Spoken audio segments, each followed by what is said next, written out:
What are the odds on Lincoln Hawks pitch? 20 to 1, pal. Real long shot.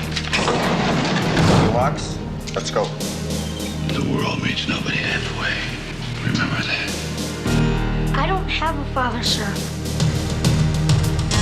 The world has always bet against Lincoln Hawks. This guy's nothing. Why'd you leave us?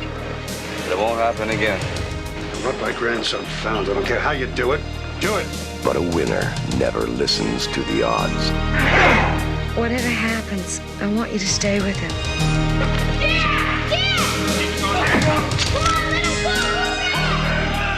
Where'd we end up? Together is all I can guarantee. You ain't got a prayer in Vegas.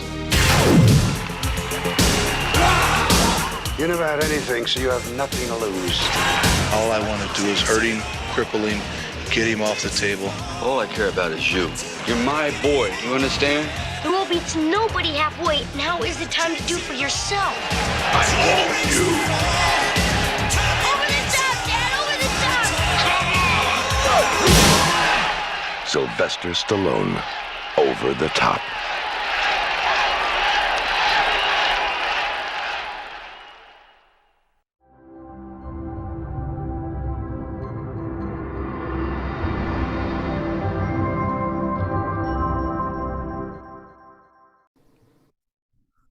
Oh my God, we are back with yet another episode of Grindhouse Chic. Today I am joined by Matt Armstrong and Brian Baldwin, and at some point tonight we are going to discuss Over the Top. But before we do, I'm going to offer a fun fact. My fellow comedian, good friend of mine, co-host of my other podcast, Nick Pizzuti, his dad went to high school with the guy who played Bull. Oh, no shit. Yeah. That is awesome.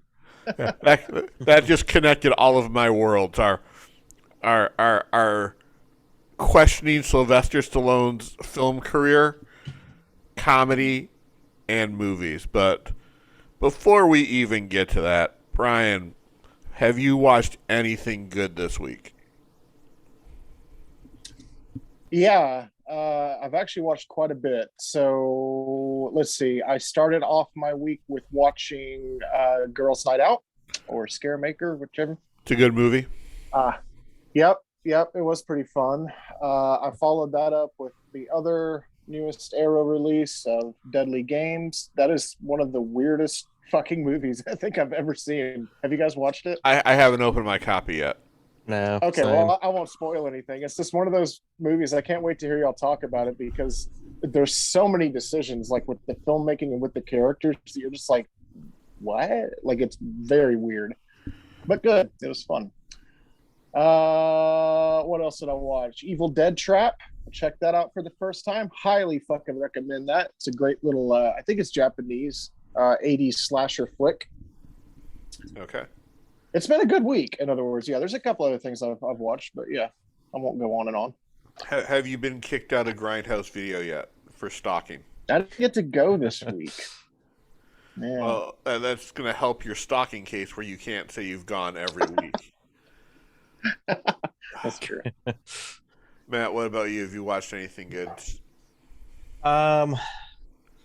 Yeah, I watched I'm probably gonna get judged on this one because I thought it was actually good. I watched Vicious Lips. I don't know what that is. Same here. I really enjoyed it. It's this movie about kind of like this band, this female band called the Vicious Lips, and they kind of have to. It's like it's a band. It's like intergalactic space travel. It's a lot of stuff, but it sounds like it'd be terrible, but really worked for me. Nice. Is it streaming anywhere, or did you buy it? No, I was streaming it on, I think, Amazon. Yeah, it's on Amazon and Paramount. Okay. That one was good, and I was just telling Robert that I watched the 3-hour long Tollywood epic RRR and I think it's my favorite movie of this year. What is it? I don't know if I'm familiar with this at all. It's called RRR. As in the letter 3 times, or Correct. okay. It stands for let me see if it says Rise, Roar, Revolt. It's just super good. I can't even explain this. It just has to be seen. You lost me at 3. You lost me at 3 hours. Yeah. Is 3 hours and is 7 this minutes, like actually. Yeah, you know is what? this like a mainstream flick, or Is it what? I'm sorry, is it like a big theatrical release or anything, or is this sort of an indie film? I heard that it was in some theaters around here. It's apparently there's a new thing taking over India and taking over Bollywood, and it's this Tollywood apparently. But it's like a huge epic movie, made tons of money, I guess, and I had never heard of it. My friend brought it up and he was like, you got to watch this. So I did, and I do not regret it. 3 hours and 7 minutes. It goes quick. 3 hours and 7 minutes. It's on Netflix. Watch it. You won't regret it. You'll be like, wow, Matt was on. That's another R. That's 2 Vinegar Syndrome movies that I could watch. Not concurrently. I could have them spaced out during several hours. Yeah, man, it's good though. It's good. Yeah, I've been watching other things on Netflix right now, but maybe 3 hours in subtitles is a lot for me. Yeah, but there are a lot of parts where it's in English, because it kind of takes place during this time when the British Empire was like invading India. So there's a lot of, I'd say it's like half English, half Hindu. I think. So it's not even a sci-fi movie. No, it's historical drama.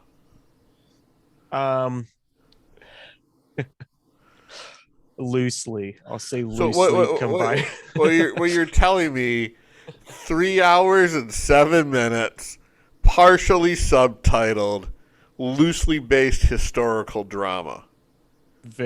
I am totally out.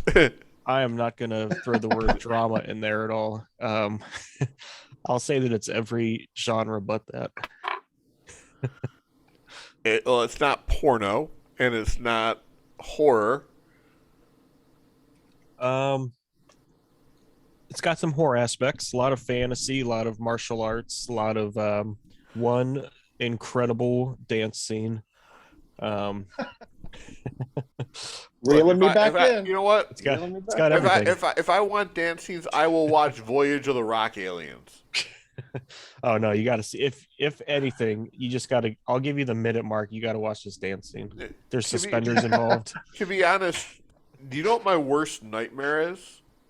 Is one day falling into a universe where it's a big Bollywood musical and I'm just in the background dance chorus and I have no idea what I'm doing and I ruin everything. And then they chase me. And then I have an asthma attack and no one gives me an inhaler and I die. Damn. It's all because I missed that one lesson. But back when I was in college, we used to go to this bar when I was at home in summer called Mr. Sports.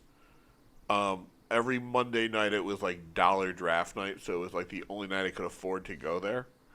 But at one point, everyone got on the floor and did the hustle, not the do hustle. It's like another one. There was all this choreographed dance moves, and I had no idea when everyone learned that shit.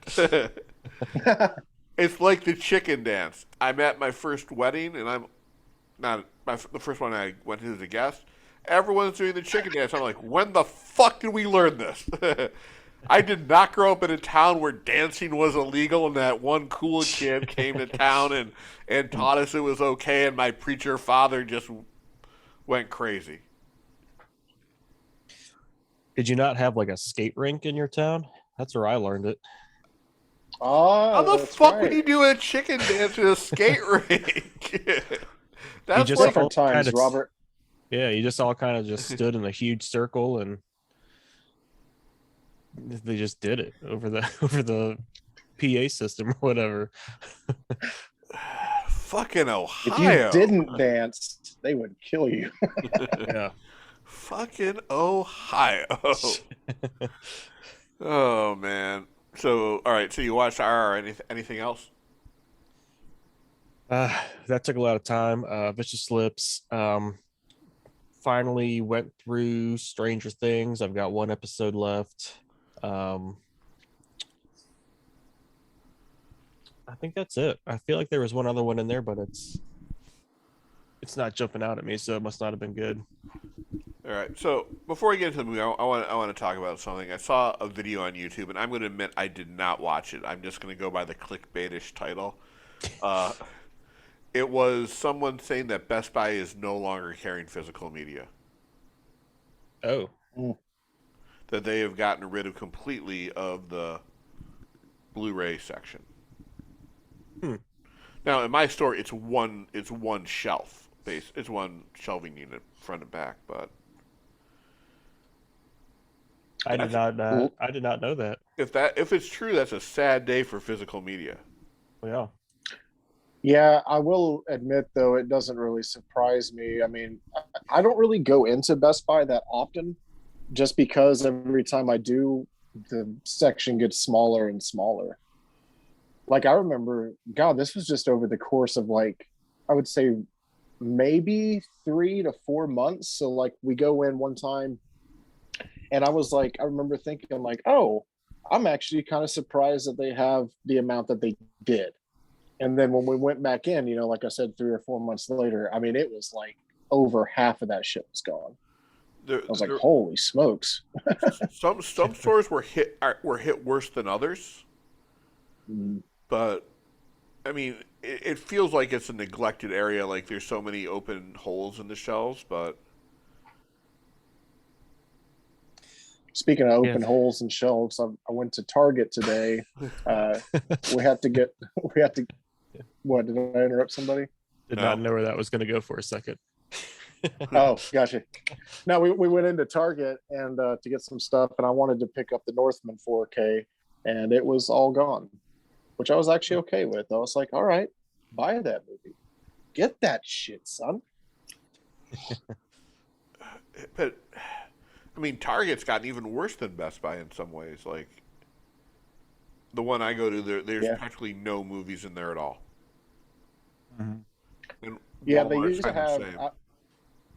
ours would have, it had like 2 stands, 4 sides to it that would be full. And then there were 2 long aisles and then like an end cap. Yeah, it's half of that now, if not even more. But, all right, so if the 3 major carriers, retail chains in the country stop carrying them, at what point does the studio stop releasing them? Good question. Yeah. I mean, I feel like Amazon's got to have a pretty big role in it.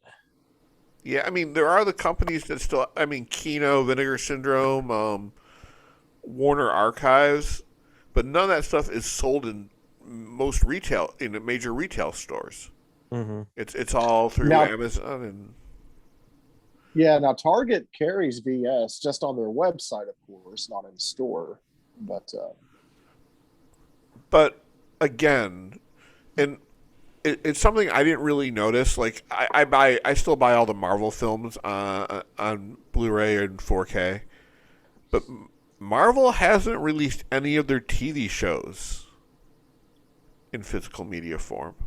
Yeah. Yeah, I don't know if they will. I think that they're kind of wanting to get people on that on their Disney Plus and staying active on it. I think they're very precise in their releasing of those shows. They never release more than one at a time. They've always got to have a new episode of something going every single week so that you're always on there. Yeah, no, it's true, but there are still people who live in areas where they don't have high-speed internet and would still love to watch those shows. Mm-hmm. Speaking of, that reminds me of something that I did just watch today. Have either of you watched the Miss Marvel on there yet? I watched the first episode. What'd you think? I liked it. I thought while they changed aspects of her origin and backstory, mm-hmm. what they came up with to explain her powers actually makes more sense. Yeah. Yeah, I watched the first episode this morning. It's definitely geared more towards a younger audience this time, but it does seem like it might be kind of a fun little show. Yeah, it's also a no-duh thing is what happens if you're a big fan of the heroes in your world and you all of a sudden you get powers. Mm-hmm. But yeah. my biggest complaint with the series is when the fuck did Carol Danvers become such a popular hero in the Marvel Universe? Is there an untold story that we haven't seen? Because she's basically appeared in her movie and a very small role in the Avengers movies. Yeah. It makes no sense. In the comics it makes sense, but here it doesn't. So Kevin Feige needs to give us an explanation of that. What happened to make Miss Marvel or Captain Marvel one of the biggest heroes in the Marvel universe? Mm-hmm. Also, fun fact, in the Marvel comic book universe, Captain Marvel used to be Miss Marvel because there was another Captain Marvel. Mm. Yeah. Yep. Nice. Fun fact. And I'm actually want to go right into the movie right now. How dare you, Brian? How fucking dare you make me waste 93 fucking minutes of my life on quite possibly a movie that I call one giant cliche. There was nothing redeeming about this movie. Sylvester Stallone deserves to burn in hell for half of eternity for his half of writing this film. Holy crap. I tried going into it with a new perspective because I had not watched it since it came out on home video. But holy fuck, Brian, this was a terrible movie. We settled on Alien Private Eye, and then you flipped the script by trying to become the wild card of this bunch. No. I am sorry that you don't have good taste, Robert. I have up until now. You had class, but no. I have You know what, fuckface? The world meets no one halfway. Right? You want something, you gotta take it. And I took this episode. I will just tell me. I was like, if you beat me, I will kill myself.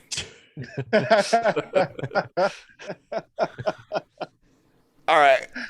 Well, I hate to hear that. I really do. I was hoping when I was, we were driving around today and stuff, and in the back of my mind, I'm like, right now, the guys are sitting there watching this movie, and they're like, huh, all right, eating your popcorn.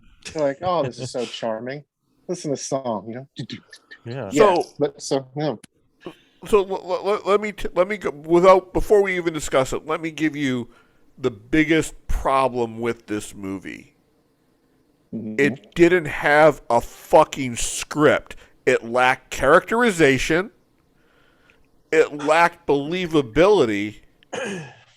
It lacked at least 5 or 6 other rewrites to help give the characters a little bit more backstory and reasoning for these things. There was no tension because you knew just because Stallone was in it that he was going to win it. Also, was this thing only open to truckers? That makes no sense. Truck. purely to win. coincidence. They also won $250,000. Yeah. And a no, truck. and a truck. No, Yeah. it makes it. No, it's a no. It Okay, makes no I will fucking say sense. this. The only thing in the movie that does bother me is, that we never really find out what happened between Sylvester Stallone and his wife, where he had his reasons to leave. I will admit that's a hole that never gets filled. Also, what did his wife? What was his wife dying of? Because that wasn't fully developed at all. There was no care. Right. I mean, no one showed up to pick Mike up at the last day of school. Ah, fucking bratty kid. All right, so he was ultra bratty. Yeah. All right, Brian, give the plot. Oh, I'm going to give you the other biggest thing wrong with it. This movie had. I don't know how I'm supposed to give a plot. No, hold on. No. The biggest crime this movie committed was one of the grandfather's henchmen was played by wrestling legend, the hardcore icon, the man who basically bled for ECW, was tag team partners with Mick Foley in WWE as Chainsaw Charlie, Terry motherfucking Funk, basically a background character. How dare they disrespect the man who made Roadhouse one of the greatest films of all time?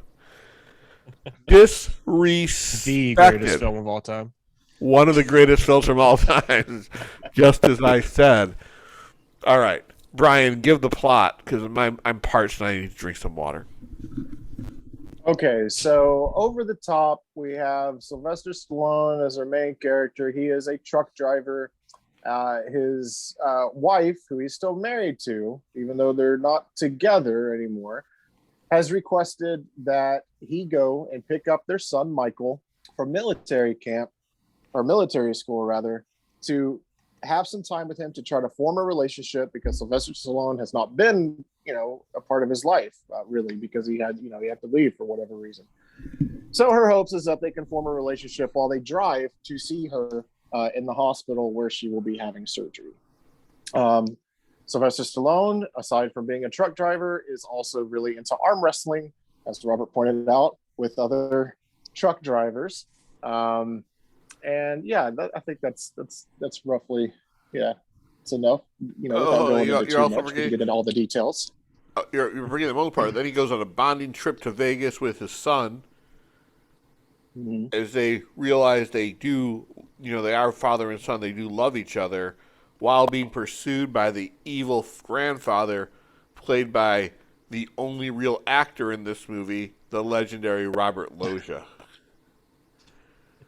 Correct. Matt, Brian and I have talked way too much. I would love to hear your thoughts. I mean, you're not going to agree with my thoughts. This movie holds a very special place in my heart. I might mute you for saying that. But, hold on. Is this why it holds a special place in your heart?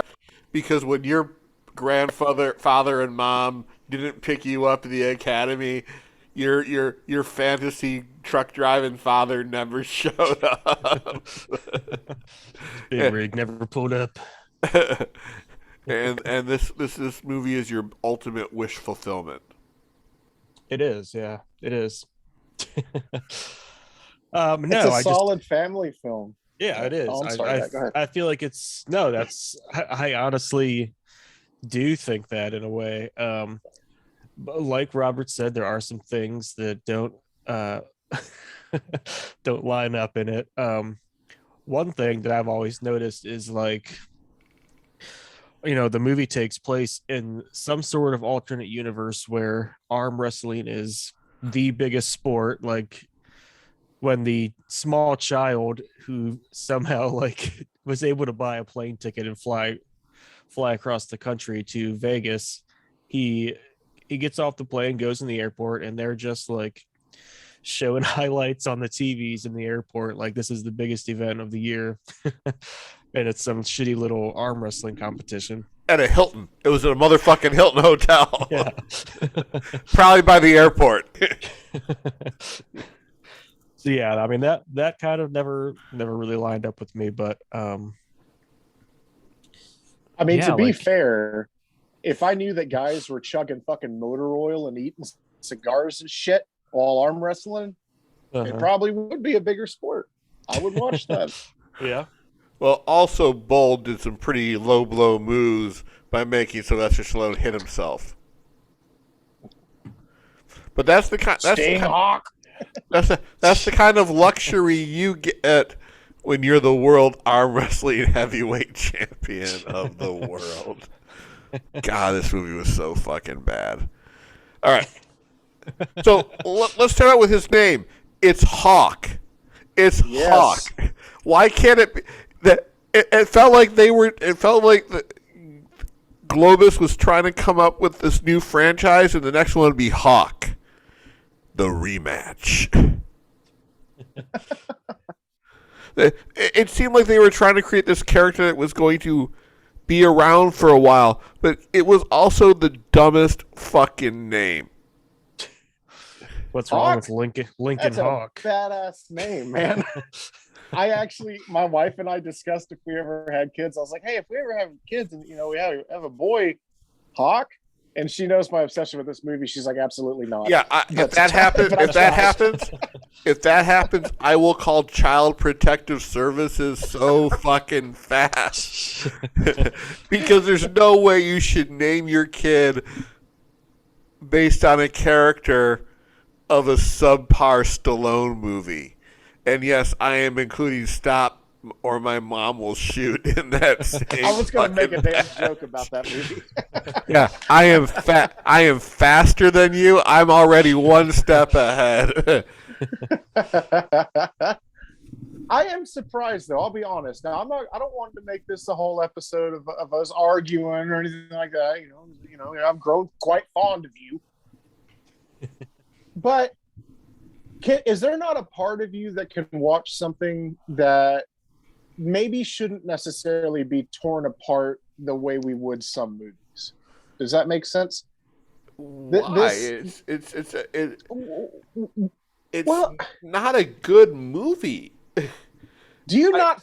Oh God, I'm literally watching it right now and I'm about to cry. Stallone's sitting here telling me, he's like, "You could do it. You're my boy." When they're in there in the arcade.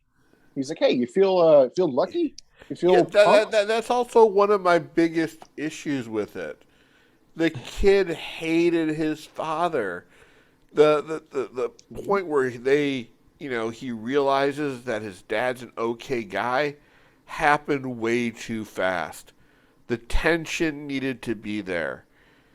And the grandfather was just a cliche villain.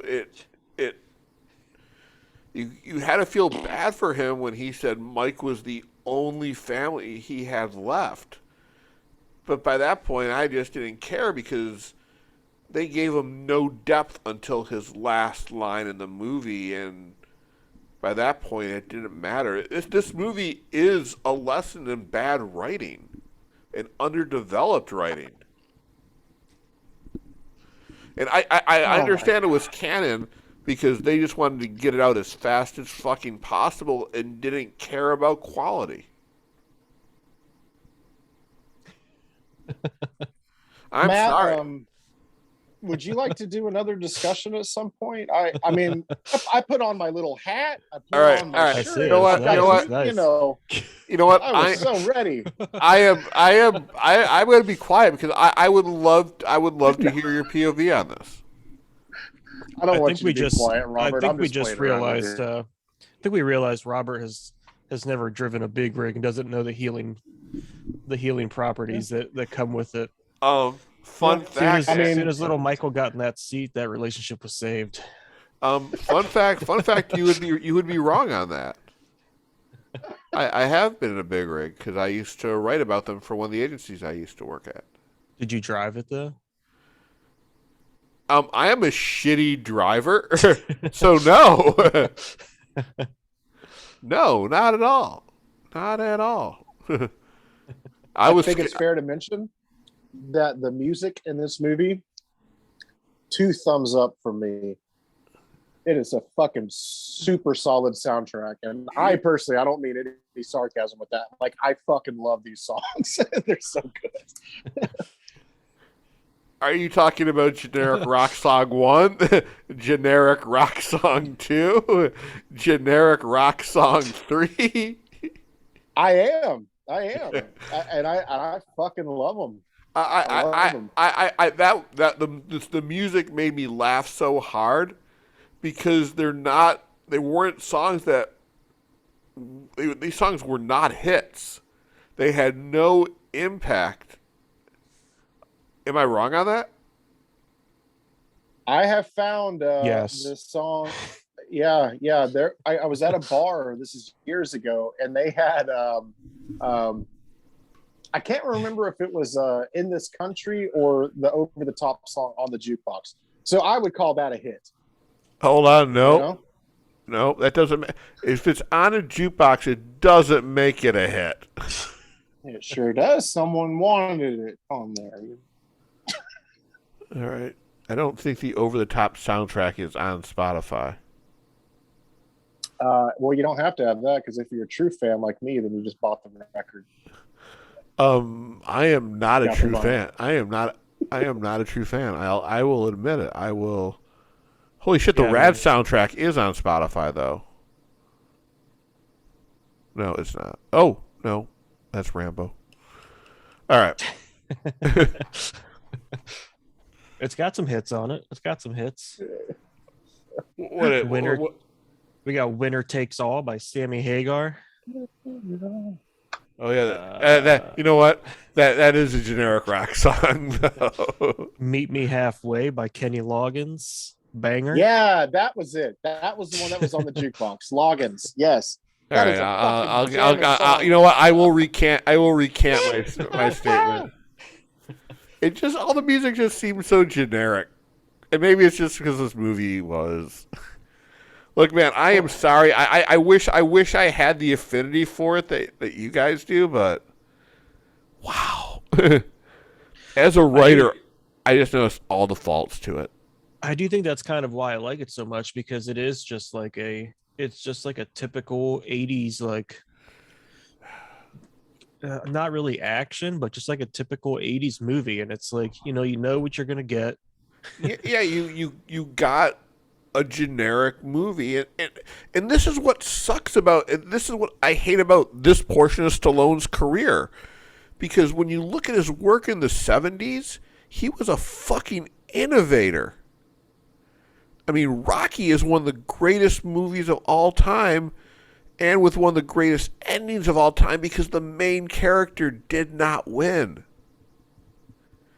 Yeah. It's just a great film. Lords of Flatbush, another great film. I don't remember what he did really after Rocky until Rocky 2 because I was a kid, but I mean, he also made a porn. He also made a porno. Rocky only lost because he didn't really need that truck. That was a terrible impression. It just really came out wrong. No, but I mean the first Rocky movie, so good, and it just pained me to see Stallone in.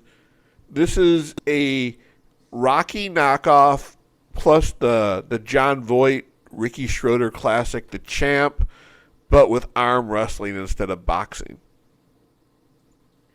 Can we back up half a step there when you said Sylvester Stallone was in a porno? Yeah, the Italian Stallion. Yeah, it was a big scandal. All right, so I had something to share with you guys.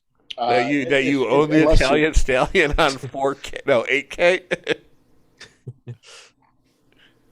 Well, I think we may have froze. No, are we good? We're good. We're good. Okay. Everything went haywire for me for a second. So, fun little trivia here. I guess we'll call it. All right. Now, Matt, I'm going to put a lot of trust in you because I'm going to ask you to look a couple of things up, but I don't need you getting snoopy. Okay. No snooping around. No snooping. Right? So you want me to look things up, but you don't want me to read it? But I don't want you looking around too much, you know? So this movie is connected to the Vinegar Syndrome world. All right. Explain. Matt, what I need you to do is I need you to look up the director's name because I can never remember how to pronounce it. It is Menahem Golan. Menachem. Okay, Menachem. that's about yes. It's Hebrew. Menachem. It's Hebrew. Okay. Yeah. That guy was a producer. Now this, I have to share this story because it was so fucking weird how the timing worked out on this. I'm watching a movie last night from the Vinegar Syndrome catalog. This is why I don't want you snooping around because I don't want you looking it up. I want you to guess. But I'm sitting there watching it, you know, and I'm like, you know, one of the producers' names came up, and I was like, how fucking weird is that? He was the director of Over the Top. Now, do you guys have any guesses of what the Vinegar Syndrome is? I can tell you it's one of the canon films Vinegar Syndrome released. Sure. Because he owned Canon. Mm-hmm. Well, co-owned, right? Him and another guy. Yeah, well, by the end, he owned all of it. But now I don't know which movie it is. Is it like an action-y movie or? It's a horror. Horror? And it's a recent release, double 2 movies on one release. How recent is recent? I think it just came out. It was definitely this year. Yeah, last few months. Double feature? Mm-hmm. The only one I can think of other than the new driving one was X-Ray and Schizoid. Ding, ding, That's ding. it? He did, yeah, he was a producer on X-Ray. Yeah, because that was a canon film. Yeah. Nice. That was all. That's thought of, you know. Yeah, you know, we were talking about this, but I think Canon is a very unique company. I was actually talking to a friend about it earlier because he picked up this $20 DVD set of all these Canon movies, which include Over the Top and the documentary Electric Boogaloo. And to him, that was his version of Canon, but mine was like The Last American Virgin and other of their sexploitation film, 80s sexploitation films, and the missing in action films. I just thought that's a great fucking idea. Chuck Norris going to Nam and doing it right. Was Delta Force canon? The Delta Force was canon. They had the Chucks. They had Chuck Norris and Chuck Bronson. They also had Lee Marvin for a while. It was if you were an old action star and you could still action, you'd have a canon franchise like Delta Force, Delta Force 2. Did they have Chuck Woolery? Why the fuck would they have the host of Love Connection? An all-around evil Republican. Thought he might make a good action movie. I don't know. Canon was canon movies were so fucking cheap. But they were so back to Over the Top. Who do you think was the most evil character in the movie? I find that hard to answer because I think that the movie kind of like they all sort of have redeeming moments. You know what I mean? I wouldn't really say redeeming qualities, but they all kind of have a moment of like this boy and this guy need to be, you know, they need to be together.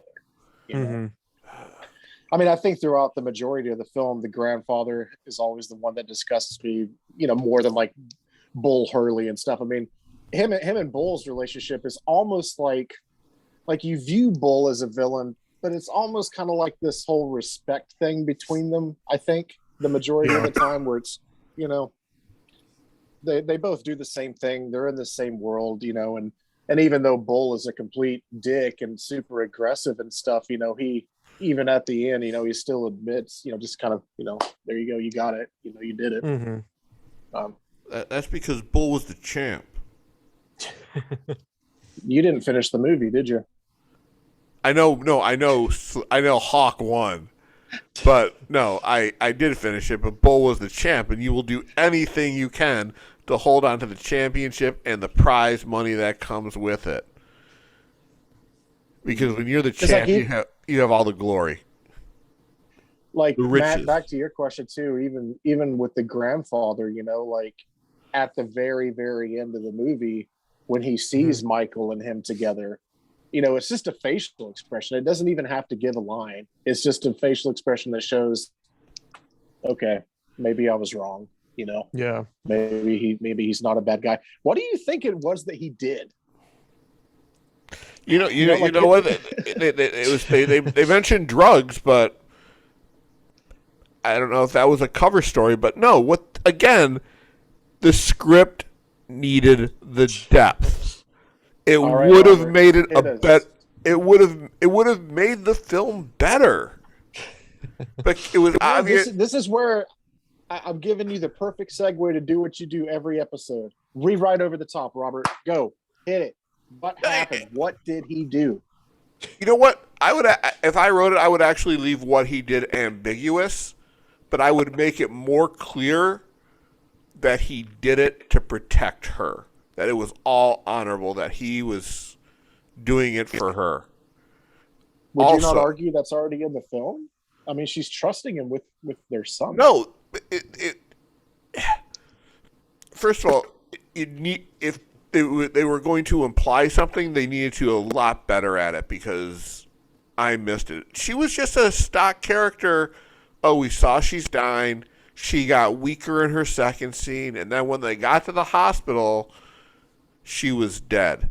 And to be honest, he was right in his first argument where he went, if we didn't fuck around, I would have been here with her. And you know what? He was right. Sylvester Stallone knew she was dying. That's the thing. She didn't. And that's what I was going to say. She's not a stock character. She is the most evil character in the movie. She is not. She is. She hid all of Lincoln Hawk's letters. She didn't tell anyone she was fucking dying. And then when she realizes she's like, oh, fuck, kid, go and stay with your dad, I guess. Oh, this is bringing me such joy. I have never heard this. Usually, I'm the one who finds the darkness in it, but I got to tell you, after I watched this movie, I had to go cut myself to see if I could still feel. But yeah, she like puts it on to everyone, just like, oh yeah, just going in to have this routine procedure done. When in reality, she's just like full blown like deathbed. You gotta think of something like if it was a routine procedure today, it would just be outpatient. Yeah, she would have been home in an hour. I think this is the greatest thing to happen since my last discussion about Over the Top. My buddy Matt, I think you may have trumped him. When I was discussing this with my friend, he wanted to bring in this whole subplot where he thought the grandpa was fucking Michael, and like he was so serious about it. He's like, I think he's fucking that kid. I'm like, wow. Oh Brian, man, Brian. What? You just got us demonetized forever. I seem to do that. It wasn't me. It's Over the Top. Right? Don't you want me and Oliver to get rich? Oh man! For Oliver, it's because he created this along with Matt and myself, but it was his idea to bring us together. And then because I'm Jewish, I need him to pay me back for the atrocities of his people. On my people. The most unlikely pair starting a dream together. trying to make this the most successful podcast of Vinegar Syndrome out there. I'm coming for all of you. Master Chaos. Let me ask a serious question. I know a lot of people take guesses on what VS should put out. I can see this happening. You know what? And maybe that's more hope than anything, but I could see it happening. And if it does, by golly, I'm going to be so joyous. You know what? Full of joy. I could see this being a VSU. I could totally see it. Mm-hmm. Total special edition, Sly Stallone, new commentary. Get the kid who played Mike. He also played a character. We were talking about this last night. He played a character called Mikey on General Hospital, which makes him one of those kind of actors where he works under one name. And he was in a really good movie that Shout Factory released under the Roger Corman line with Christina Applegate, where she was a teenage hooker and he was a he was a street urchin, and they were on the run from a cop and got into a relationship along the way. I would like to see. That sounds badass. I have to see that. Yeah. Yeah, hold on. I'm getting the name of it right now. God, she's made a lot of movies. I should have gone. I should have gone to him. It would have been a lot less down. All right. That's the most backhanded way of insulting that kid ever. What are you talking about? Oh, yeah. The movie is called Streets. A story of runaways living in Venice, California, under the threat of a psychotic cop who is a serial killer of prostitutes. This one's even better. Tough drama looks at the plight of a young L.A. prostitute who shoots heroin to get through the day, sells sex just to survive, and eats roadkill sometimes when there isn't anything else available. In this futile existence is thrown a psycho killer who gets off on raping and slaughtering the girls he catches on the streets. Cy is a straight kid from Santa Barbara who gets drawn into the scuzzy underworld and tries to rescue the young prostitute from the killer and her existence. This would have been the greatest trailer ever. Tough drama. Looks at the plight of the... Go on, right? I'm imagining it came out I'm imagining it came out before Over the Top. No, it was like super. No, I know. Yeah. I'm just in my head. It's funny to imagine that little kid. What? I tell you, I bought this movie years ago, and I was still living either in Kansas City or Pittsburgh, and never opened it. And then a couple months ago, when I was unpacking, it was in the box. I'm like, you know what? I'm going to watch the two movies on here, and I enjoyed them both immensely. It was Streets and what else? I don't remember that. It was like Red something. But if it's out of print, hopefully Vinegar Syndrome would put it out, because this one deserves a high def upgrade. Because it was just on DVD. Yeah, all right. So let's get back to this movie. Don't sound so excited. I'm very excited. I tried watching it from a different perspective, Brian. I tried watching it from older Robert and not my dislike of it when I saw it the one time back in the day. But just the writing, it's just bad. And Sly looked like he did not care about anything during the making of this movie. That's called method acting. I sort of disagree with that. Look, I guess let's be honest, right? Maybe some of this is nostalgia. Let's just say that. I mean, I guess 100% I could probably say that a lot of it is. But I think Sylvester Stallone gave a pretty good performance in it, personally. I mean, it's So I don't know. I liked it. I look at Stallone as an actor, and I think he has three really good career points. One, 70s Stallone. The guy was an innovator. He was just this guy who had so much creativity, and he was smart, and again, Rocky is such a great movie. And then Rocky became successful, and the sequels came. And Rocky had the fastest jump from a movie that felt real to one that kind of felt okay real. Rocky 3, Rocky 4, Rocky 5 are all cartoons. They're crap movies. They tried redeeming with Rocky Balboa, and then the Creed movies, which I think are the two best things to ever happen to the Rocky franchise since Rocky. Oh, that's actually good to hear. I kind of avoided them because I didn't think they would be worth a damn. I'm just going to be completely honest with you. The fight choreography in both of those films are great. Like I watched both of them on the big screen, and just my heart pounding, going, "Wow, this is really, really good." And Michael B. Jordan just killed it in that role. I hope they do one more. So aside from Rocky, what's your guys' favorite Sylvester Stallone movie? Copland. Okay, you're going with the serious one, all right.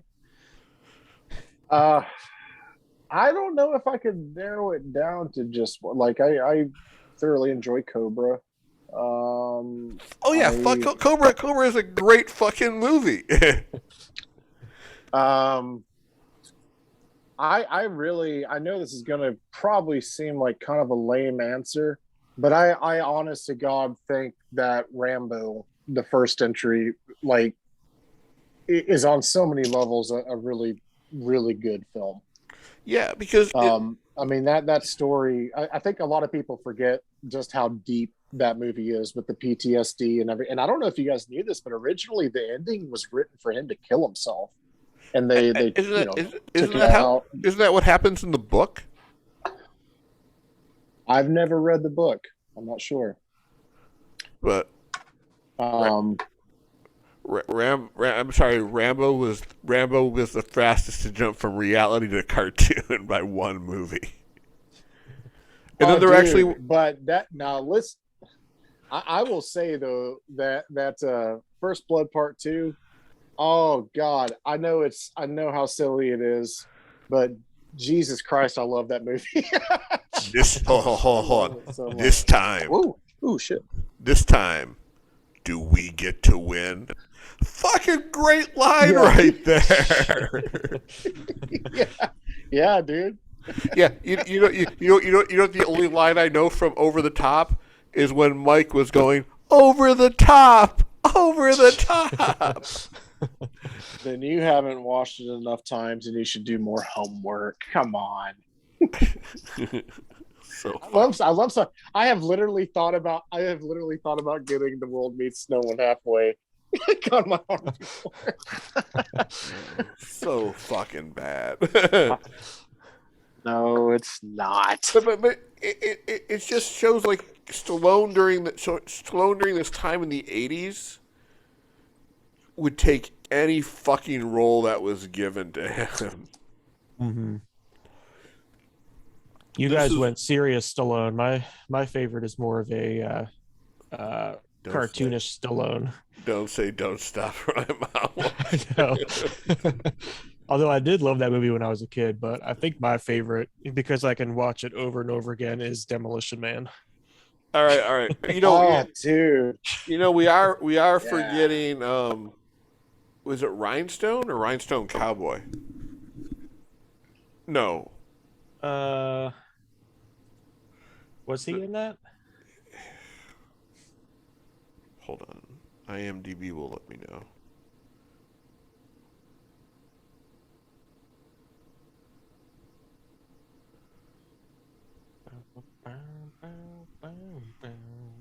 Yeah, I was just thinking. Rhinestone. Sylvester Stallone, Dolly Parton.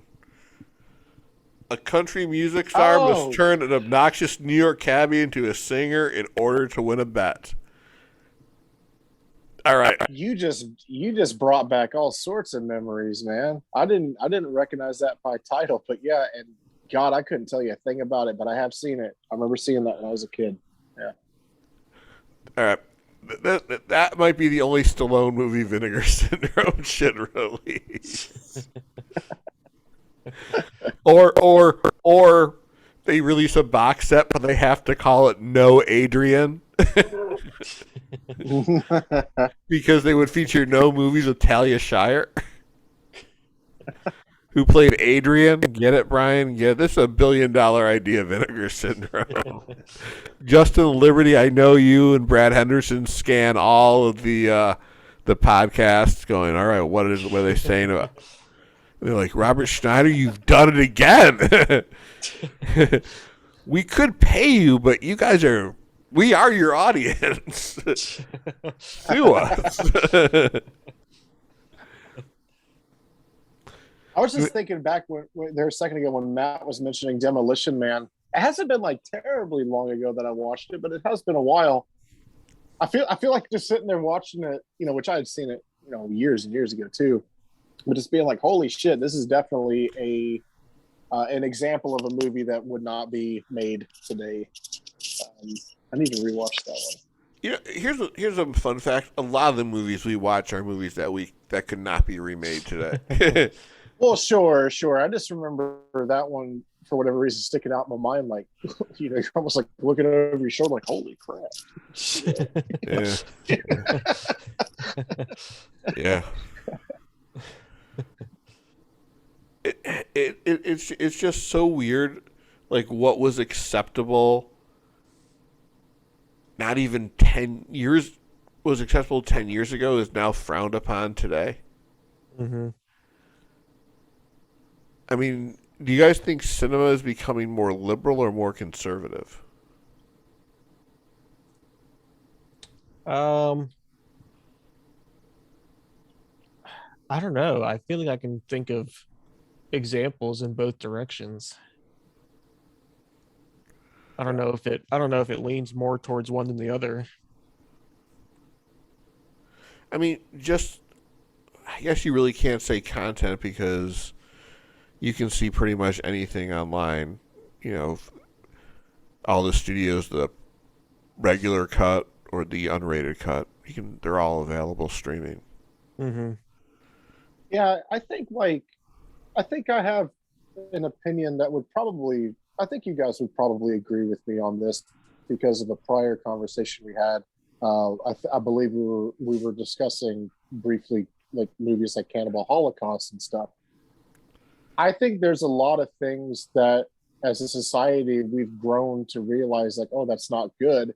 And I think that's a good thing, right? To be progressive in that manner. But again, I don't think that movies should not be available just because they do have inappropriate stuff in them. Does that make any sense at all? Mm-hmm. It does, and you got to look at it from both point of views. One, it's disrespectful, and it's part of the shame of Hollywood and the system for not calling out how wrong that was. The second, that's true.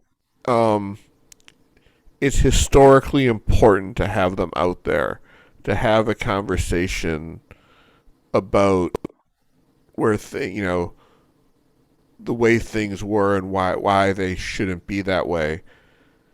All right, I'm at a third point that's kind of a wrinkle, and I'm going to go against releasing some of this stuff. Did you guys see Spike Lee's The Black Klansman?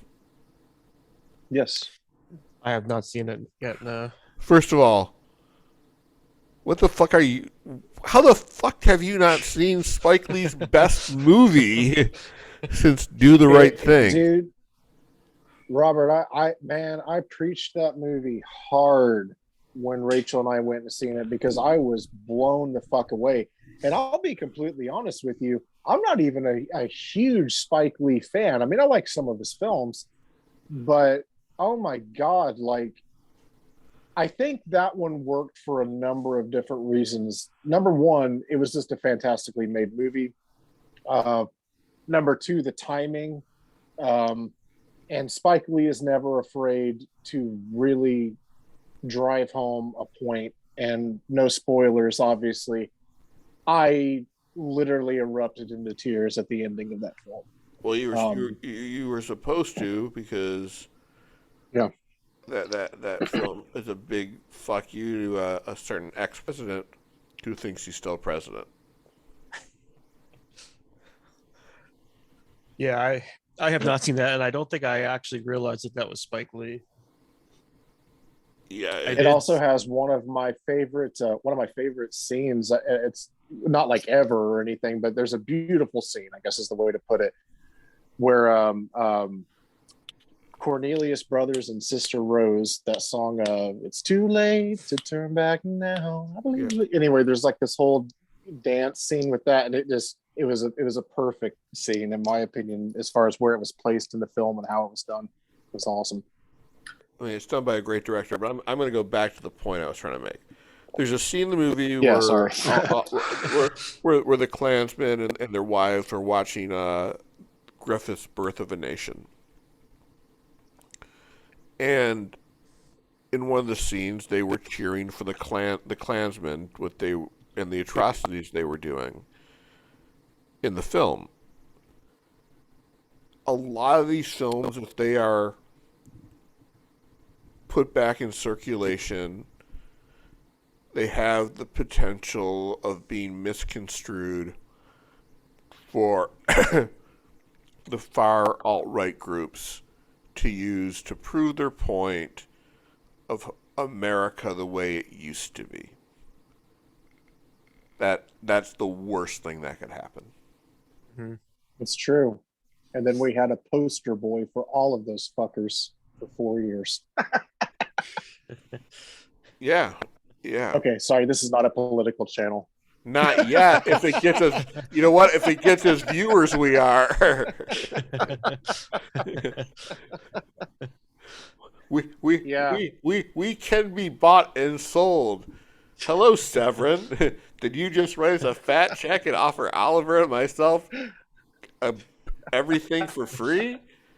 Yeah, we will be happy just to talk about Severin film. No, that is a good point, man. You know, and it is, that's kind of a struggle with where I think about it, you know, but it's almost like, if we're going to look at it in that view, then where does it end? Like, how much stuff do we have to keep out of circulation and everything just to, you know, stop someone from getting an idea? I mean, I don't know. There's so many angles to look at it. I guess I'm just, maybe this is also, maybe there isn't an answer. Maybe I'm just fortunate enough to be an individual who can enjoy films for what they are, and they're not going to, you know, turn me into a fucking racist or a homophobe or something. You know what I mean? I guess some of us are just wired. Yeah. But here's the thing. I think we all have one thing in common. We live in or in really close proximities to big cities. Correct? Mm-hmm. Yep. So that more or less puts us in a more liberal bubble and exposes us to more, you know, artsy films, and because we have the theaters, and then, you know, we have our collections as well. But so most Americans aren't like us. They stream their movies. They don't care about collecting latest slip covers. Ooh, Thriller is in a limited edition pack with the original cut and the edited cut. Oh, good choice. Ooh.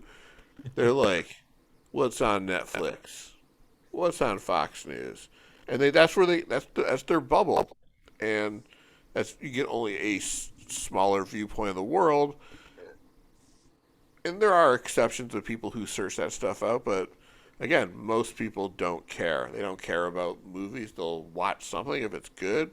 Okay, if a friend recommends it, and it's bad, they'll like, don't ever listen to our friend again. So it's two different worlds we live in and getting two different feeds of everything. Mm-hmm. It is sometimes hard to remember the fact that, like, we're so engulfed in the world of physical collecting, and it's such a big deal that, like, we're in that mindset of, like, God, sometimes if you're not on there in the right amount of time, you're going to miss out on something. So it's hard sometimes to take a step back and remember, like, just how small the community is that's like in it. You know what I mean? Like, yeah, that's all I was going to mention. It makes sense, I guess, going to like Target or Best Buy or whatever and seeing it minimized, because to us it's a big deal, but I mean, the rest of the world is just not anymore. And it won't be for a while, but eventually people are going to be tired of streaming, especially if movies are edited. They're going to want physical media. So, and I think it's always going to thrive, because I think companies like Kino, Vinegar Syndrome, Scream, Shout, whatever other companies out there are going to start releasing this stuff for them. That they're going to farm a ton of this shit out. Yeah. So going back to something that you were just talking about, what are your thoughts on, stuff like that is no longer in print? Like, for me, I've always been a huge fan of like the old like live action Disney movies, like Old Yeller and stuff like that. And one I never saw was Song of the South. And, for obvious reasons, I understand why, it's been locked away, but that is one that I would like to see. And I don't know if I'll ever get the chance, but you can I think you can stream it on YouTube. You can actually, I hate to interject here, I own a Blu-ray. Now it's a bootleg of the Japanese Laserdisc. The Laserdisc went into Jesus, what's the term I'm looking for? It's like free property. Public domain a few years ago. Okay. And a company made bootlegs of it. I will find that. Unfortunately, so much of my stuff is still in boxes, but I'll find that and I'll send a picture of the company name to you and everything. And it's a legit, it's a legit release. It actually has, in the special features, it has a ride, like an entire ride through of the Splash Mountain ride in Disney World, which has always been my favorite ride. And it's a nice release, and I'm with you. I get it. I do. Like, whenever, they decided, well, not only, to pull the movie for obvious reasons, but then they decided to retheme Splash Mountain. I don't know if you guys knew that, but that's not even going to be a ride anymore. They're going to retheme it. It hurt a little because of the connection that I had with it. I mean, I didn't know any better when I was a kid watching it that any of it was racial implications or anything like that.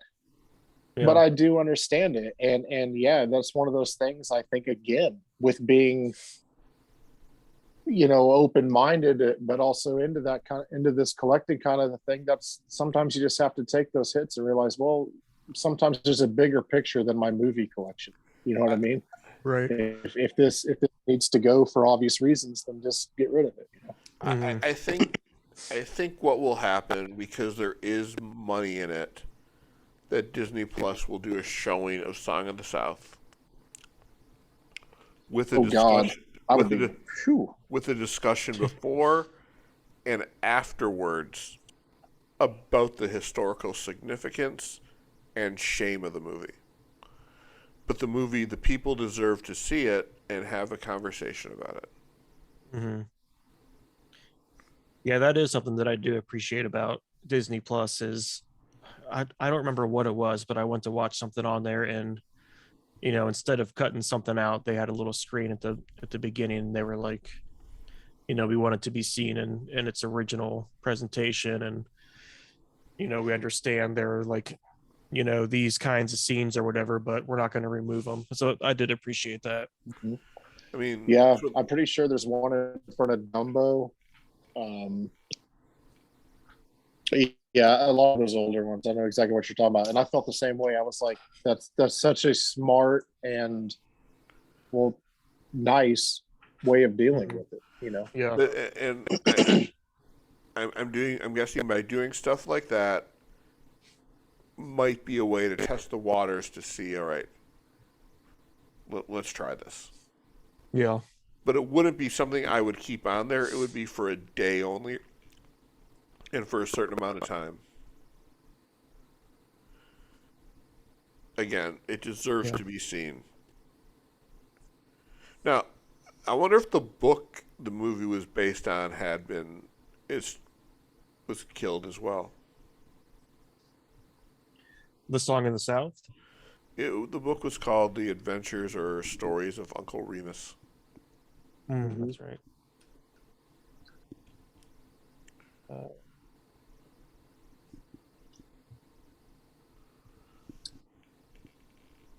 That really is actually I'm going to hold my tongue because there's a lot of different ways to view the reasons that movie was pulled.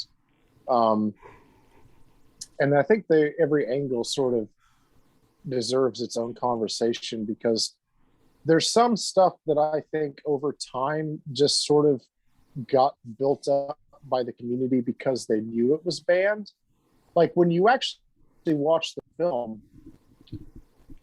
and this is just my opinion, I guess it's fair to preface it that way, is that I think the main issue with it is not, everybody references the tar baby, which is where Brer Rabbit gets covered in tar, and it I guess can certainly give like some racist implications of like they were going for something, but I think that was more of just like people saying stuff. The biggest issue with the movie is it displays people living in slavery and they depict themselves as being happy.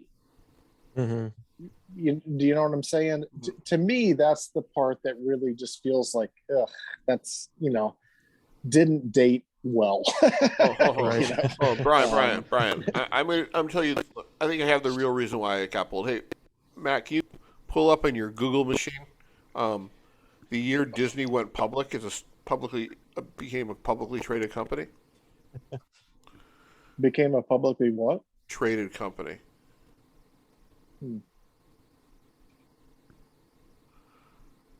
1957. Okay.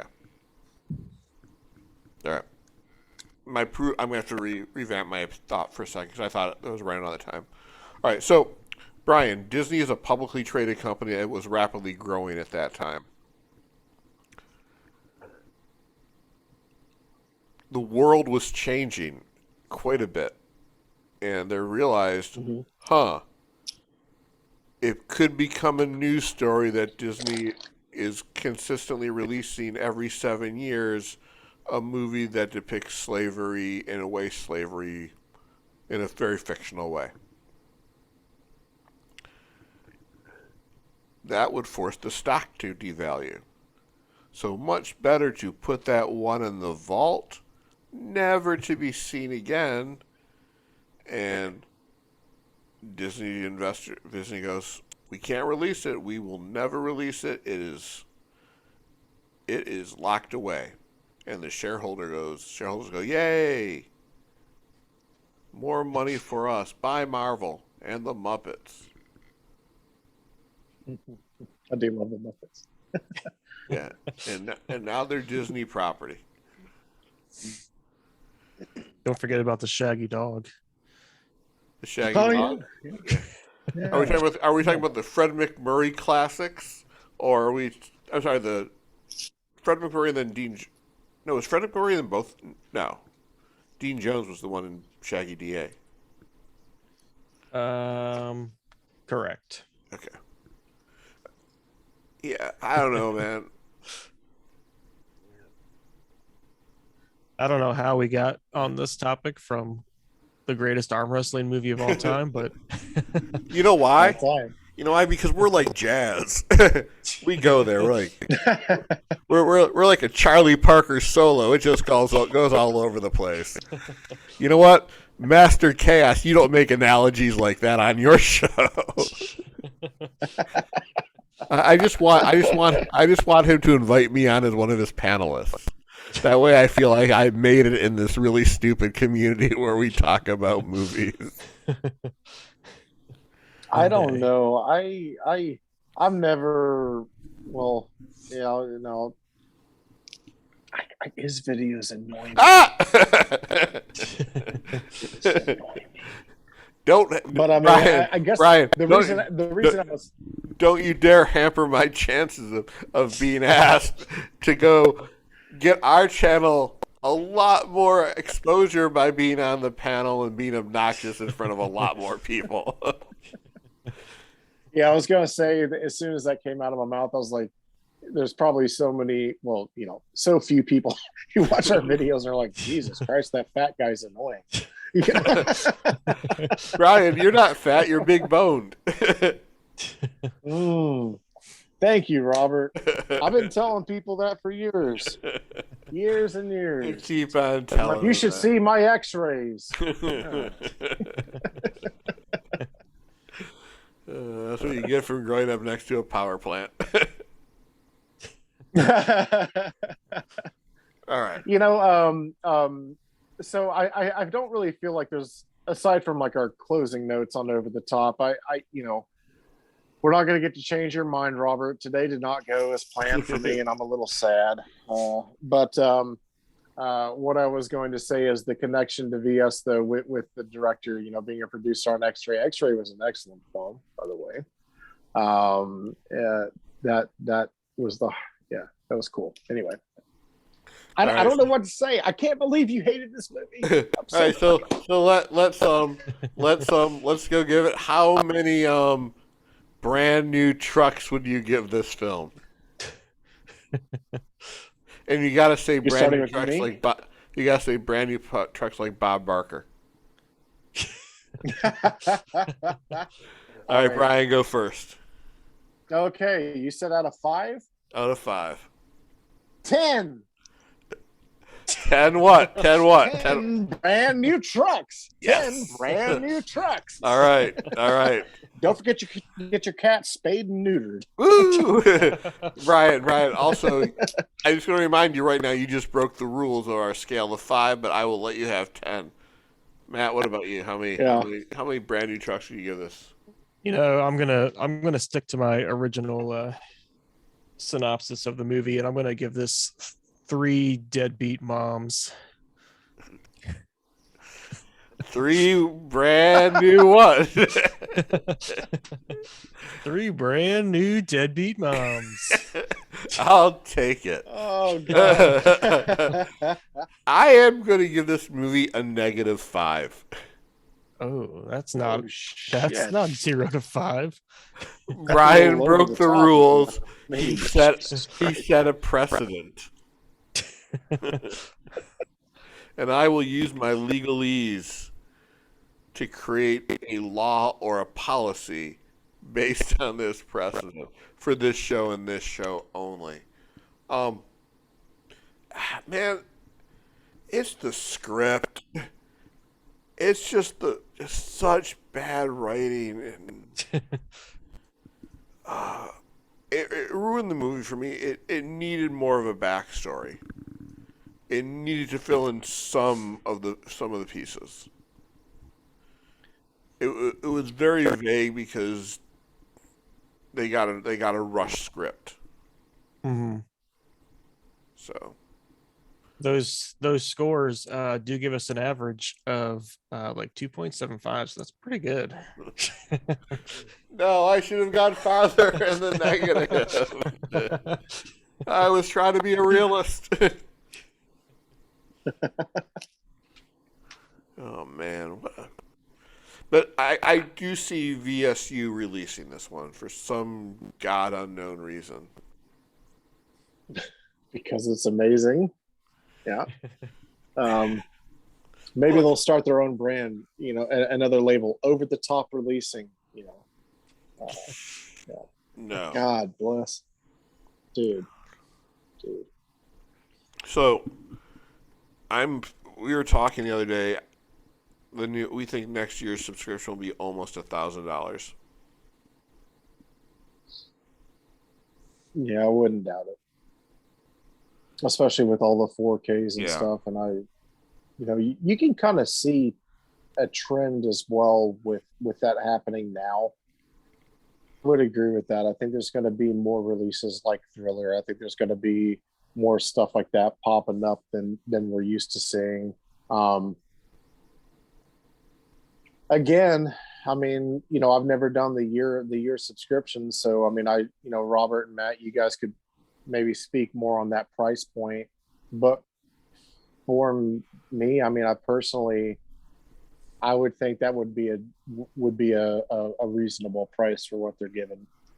Yeah, they'll always be bitching because they're gonna have some new lines like introduced. Like at some point, releases like Thriller will not be a regular Vinegar Syndrome. Mm-hmm.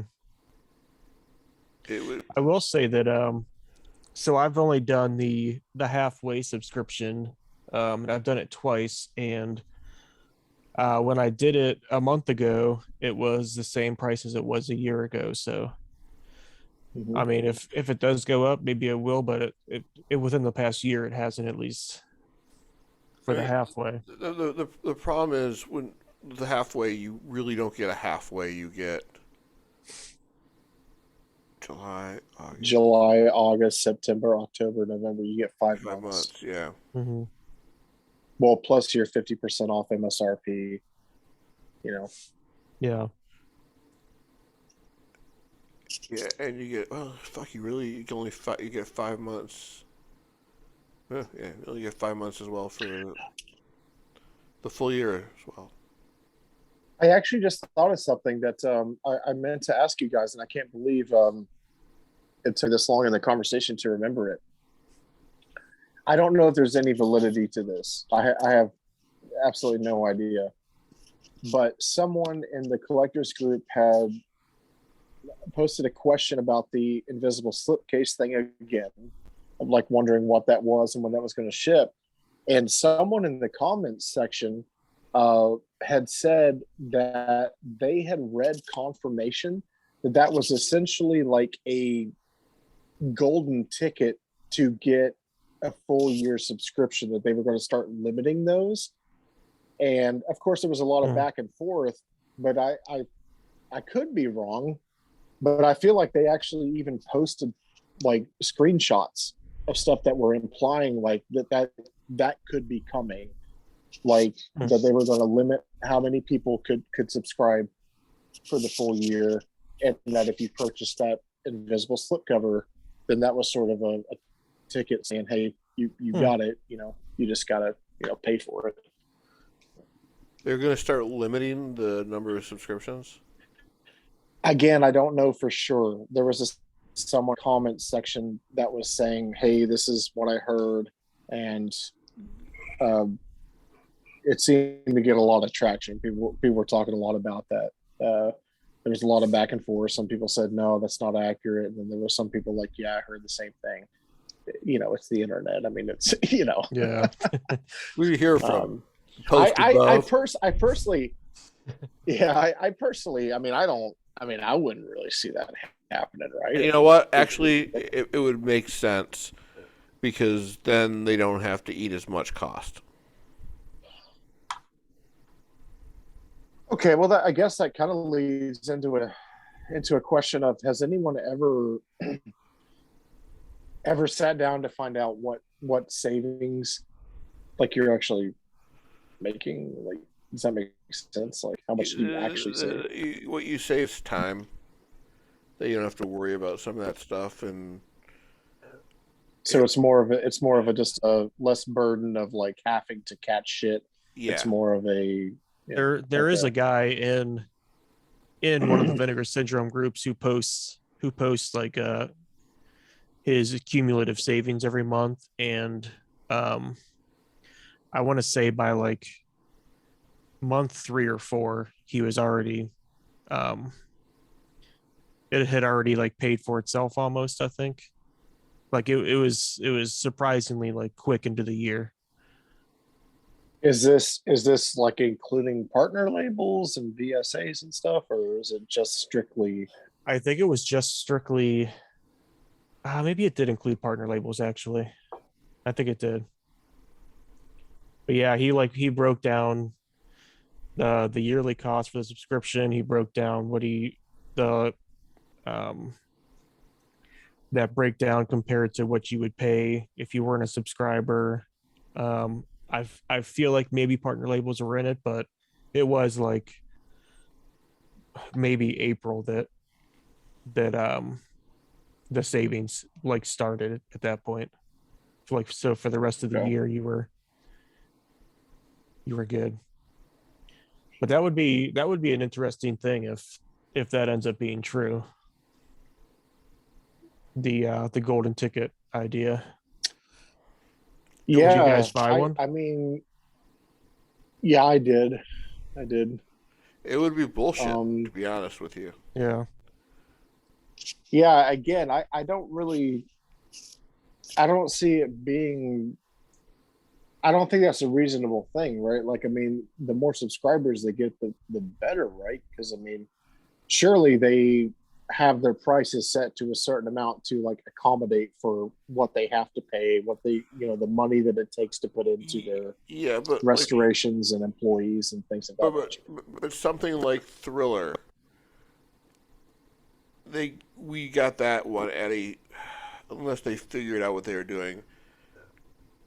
No, it still has to make them money or they wouldn't do it. Sure. But limiting it would save them money, like on stuff like Thriller and Miami Connection.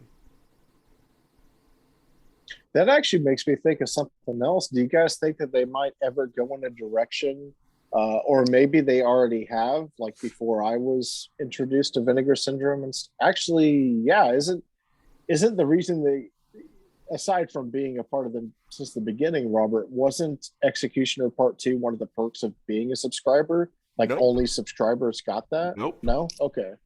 The only time if they did that was with the Cutthroats, and then they had the Emerald Sea or something like that was exclusive for free for another reason.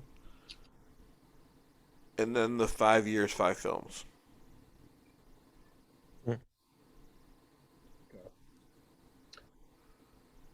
Yeah, I could see that being a thing. Like, only subscribers get this release or something. No, and that would be really mean to the non-subscribers. well, sure. No, I agree, but I mean, especially if they only limited it to a certain amount. Mm-hmm.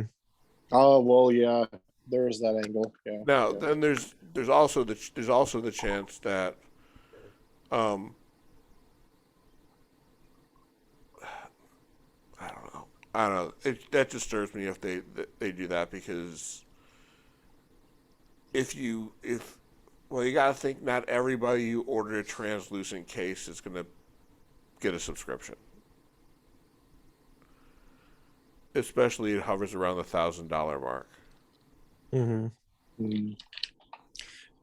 The only thing that makes me think that there may be some validity to that is that they haven't addressed it yet. Like they said that it was going to definitely be something, and they haven't come out and said like, hey, this is it, or stay tuned for this or anything. So I don't know. It's got so much mystery around it. Hope it's a blood hook slipcover so I can replace mine. No. You know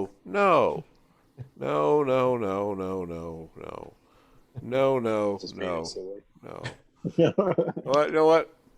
I think that might be a good. You know what? First of all, what are we going to talk about next week? Oh. Well, I won't pick again because obviously Robert doesn't have good taste. I'm sorry, Matt. I had some bangers in my back pocket. No, that was a Burt.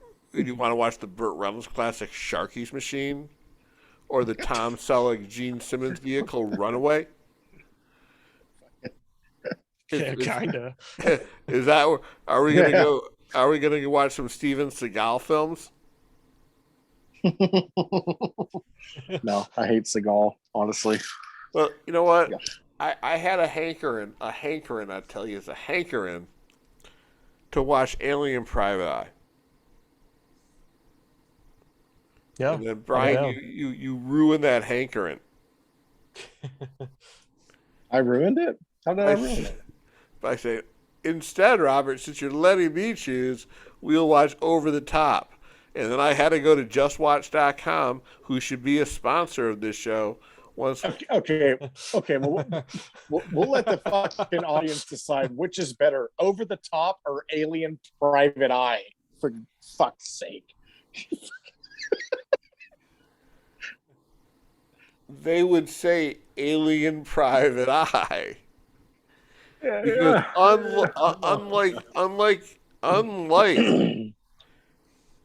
unlike this movie, it was creative. It actually had it wasn't a good script, but a coherent script with backstory. It had motherfucking backstory. Yeah, it did. Yeah. It did. Yeah. For the love of God, this movie was the version Amazing. Matt pitched to me is a much better version, a much darker version that I would prefer. And I would actually have a twist on it to make it a horror film as well, where he is a dead truck driver and this is his version of hell. Yes. God damn it, I have to drive across the country with my boy that I abandoned. Horror movie. Yeah. But it would be I'd be down with that. It would be a twist, though. It would be Neil Patrick Harris as Barney Stinson playing Hawk. It would be like the dream farewell to How I Met Your Mother's now rapey character. I don't know why I'm just imagining everything the exact same, but in a horror version. Bobcat Goldthwart, whatever his name is, being Sylvester Stallone. This kid's like, but he acts like he does in Police Academy. So this kid the entire time trying to figure out like, what the fuck is going on? Why would mom do this to me? Nah, just black and neutral. Oh man. Oh, that's so fucking funny. That's not hardcore. No. Bobcat Goldthwait is the voice of the dog. And this would have been the Saturday morning spin-off cartoon as they go on adventures and solving mysteries between deliveries and arm wrestling events. Hawk and Son.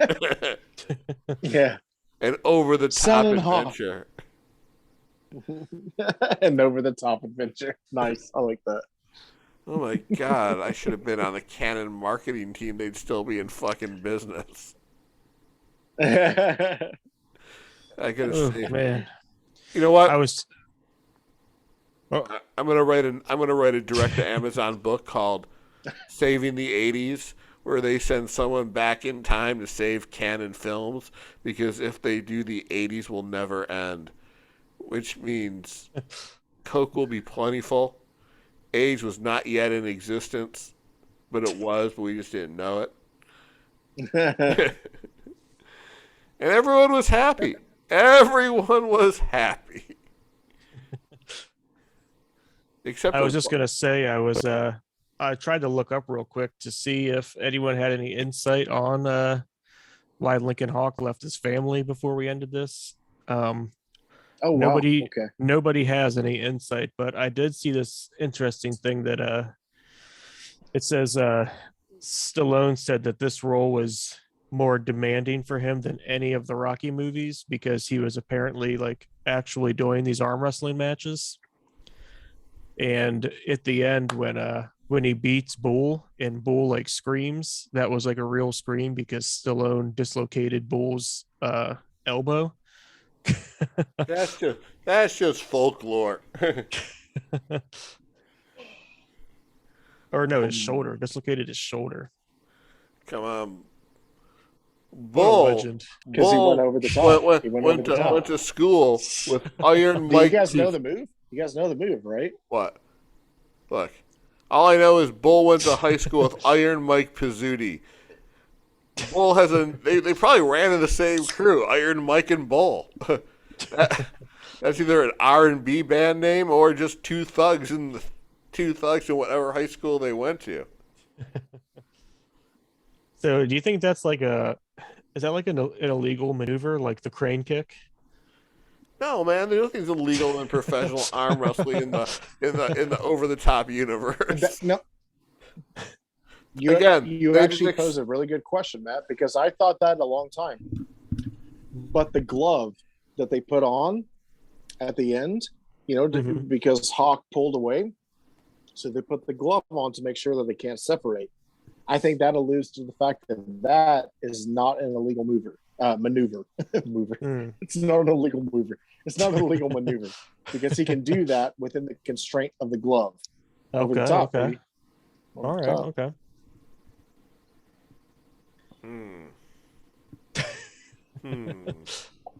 I love the diner scene. Whenever they get to the truck stop and they're Hawk's ordering up for him and his son a couple of fried chickens with mashed potatoes or whatever. Mm-hmm. Did you know, the son goes into all these statistics about heart disease. And he's like, I'll take a chicken salad, whole wheat toast, on whatever, rye bread or something like that. Whatever. And Hawk's like, double. And the waitress is like, okay, ma'am, I like that. So cliche. Oh man, you know what? I can't talk about this movie anymore. I kind of wish we had a late night movie show where we actually showed it, and we had a budget and writers, and I'd have some zingers just to lobby at you guys. And Sylvester Stallone would walk in and say he's ready to make the sequel, and Brian gets the role to play Mike, who became estranged from his father afterwards. I mean, I could do that, but I don't know why I would be Mike. I'm giving you a story. You'll get the bill. I'm giving you a story right here, a big story. Backstory. Again, something this movie lacked. Over the top. 2. Again. I don't know. Marketing would come with a better title. Fucking Michael's Revenge. Over the top 2, Michael's Revenge. He beats his dad in an arm wrestling match, and Sylvester Stallone can't take the fucking pressure. So to cope with things, he goes down a very hard path of hard drug use and alcoholism. Because they were in love with the same woman. His dead wife haunts him. No, but him and his son, much later in life. The grandfather. That's who they're both with.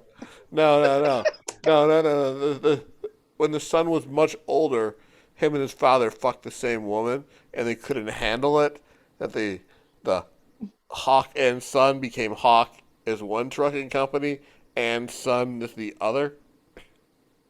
Or no, Son and Hawk. He wanted to retitle it to Hawk. He wanted to retitle it to Hawk in Son. All right. On that note, Brian is canceled. We'll be back next week with a guy who looks like Brian, but will definitely not be Brian, even though we'll still be calling him Brian. It won't be the same Brian. It'll be Brian 2, a clone, or Brian 3. I don't know if we've already gotten to that one. But join us next week, and it might not be Brian because we might be with Oliver. I don't know anymore. No, it'll be with. Well, we're gonna have some new programming on the show channel, but yeah, this is gonna be awesome. We'll see you guys next week as we discuss Alien, Private Eye. We'll see you next time, and we'll have a smooth sax from Brian.